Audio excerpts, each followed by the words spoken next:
Hello everyone, welcome to అమ్మా healthy kitchen and tips.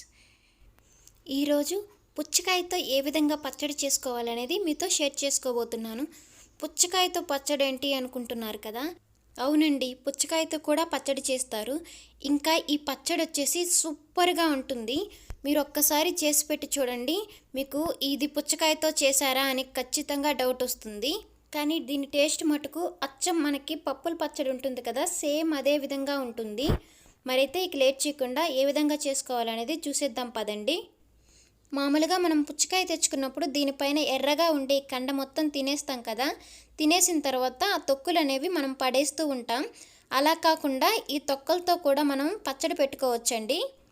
మనం పుచ్చకాయ తినేసిన తర్వాత దీనిపైన తెల్లగా కండ ఉంటుంది కదండి, ఈ కండని మనం పడేయకుండా ఈ విధంగా చిన్న చిన్న ముక్కలుగా కట్ చేసుకోవాలి. చూడండి, ఈ విధంగా చిన్న చిన్న ముక్కలుగా కట్ చేసుకొని ఒక పక్క ఉంచుకోవాలి.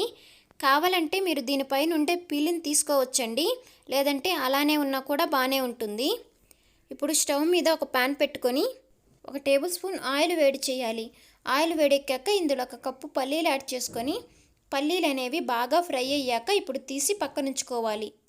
ఇప్పుడు ఇదే ప్యాన్లో ఒక 6-7 పచ్చిమిర్చి, ఇంకా 2 టమోటాలు, ఇంకా మనం ముందుగా కట్ చేసి పెట్టుకున్న పుచ్చకాయ ముక్కలను కూడా యాడ్ చేసుకోవాలి. ఆ క్లిప్ అనేది మిస్ అయిపోయిందండి, సారీ.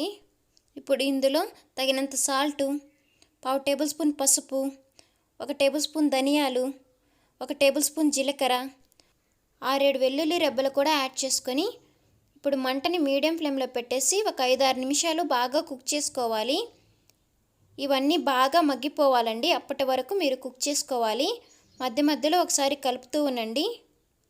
చూడండి, ఈ విధంగా పూర్తిగా అన్నీ మగ్గిపోవాలి. ఈ పుచ్చకాయ ముక్కలు కూడా బాగా సాఫ్ట్ అయిపోవాలి. చూడండి, బాగా ఉడికిపోయాయి. ఇప్పుడు స్టవ్ ఆఫ్ చేసుకొని వీటన్నిటిని బాగా చల్లారనివ్వాలి. చల్లారాక ఇప్పుడు ఒక మిక్సీ జార్ తీసుకుని అందులో వీటన్నిటిని యాడ్ చేసుకోవాలి. ఇందులోనే మనం ముందుగా ఫ్రై చేసి పెట్టుకున్న ఈ పల్లీలను కూడా యాడ్ చేసుకోవాలి.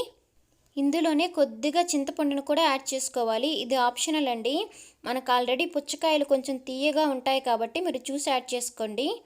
ఇందులోనే తగినంత సాల్ట్ కూడా యాడ్ చేసుకొని మరీ మెత్తగా కాకుండా కొద్దిగా కోర్సుగా బ్లెండ్ చేసుకోండి. చూడండి, ఈ విధంగా ఉండాలి. ఈ పచ్చడిని మనం ఇలానే తిన్నా బాగుంటుందండి, లేదు అనుకుంటే ఇందులో పోపు యాడ్ చేసుకోవచ్చు. నేనైతే ఇక్కడ యాడ్ చేస్తున్నాను. అందుకోసం స్టవ్ మీద ప్యాన్ పెట్టుకొని ఒక 1/2 టేబుల్ స్పూన్ ఆయిల్ వేడి చేయాలి. ఆయిల్ వేడెక్కాక ఇందులో 1 టేబుల్ స్పూన్ పోపు గింజలు, ఒక 2 ఎండుమిర్చి చీలికలు, 2 కోర్సుగా దంచుకున్న వెల్లుల్లి, ఇంకా కొద్దిగా కరివేపాకు కూడా వేసుకొని ఈ పోపుని బాగా ఫ్రై చేసుకోవాలి. ఇది ఫ్రై అయ్యాక ఇప్పుడు మనం ముందుగా గ్రైండ్ చేసి పెట్టుకున్న ఈ పచ్చడిని ఇందులోకి యాడ్ చేసుకోవాలి. ఇందులో కొద్దిగా వాటర్ యాడ్ చేసుకొని ఈ వాటర్ని కూడా ఇందులోకి యాడ్ చేసుకొని ఒక 1 మినిట్ వరకు ఉడికించుకుంటే సరిపోతుంది. లేదు అనుకుంటే మీరు అసలు యాడ్ చేయకపోయినా కూడా బాగానే ఉంటుందండి. మీకు చూపించడం కోసం నేను పోపు యాడ్ చేశాను. 1 మినిట్ తర్వాత స్టవ్ ఆఫ్ చేసుకొని ఇప్పుడు దీన్ని ఒక బౌల్లోకి సర్వ్ చేసుకుంటే ఎంతో టేస్టీగా ఉండే పుచ్చకాయ పచ్చడి రెడీ అయిపోతుంది.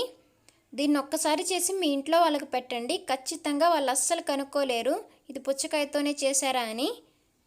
కానీ దీని టేస్ట్ మటుకు చాలా బాగుంటుందండి, ఒక్కసారి ట్రై చేసి చూడండి ఈ విధంగా.